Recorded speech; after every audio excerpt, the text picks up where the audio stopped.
we did see a pretty significant drop in the visible exports from the Persian Gulf. I mean, to be clear, it's not always transparent. There are crossings that we don't necessarily see. But based on what we can see of exports from the region, and here I'm including not just the crossings through Hormuz, but also the reroutes via pipeline.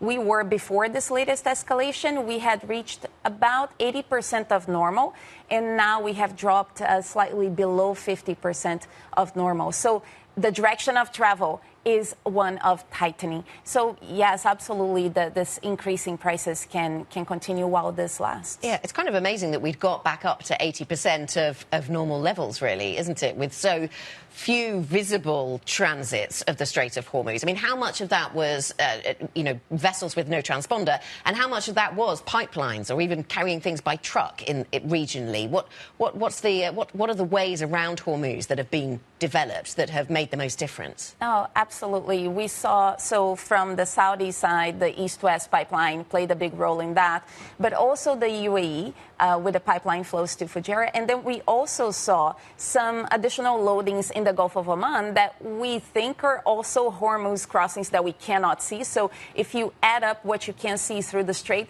it's not consistent. It doesn't quite match the loadings that you see. So we think those are crossings that are dark. We can't necessarily see. But when they are then delivered somewhere else, we can track the delivery. So we know that it's the total volume is a little bit higher than what we can actually see crossing. Iran is continuing to try and exert control over the whole Strait of Hormuz and suggesting it needs to coordinate the traffic and perhaps toll it at some point.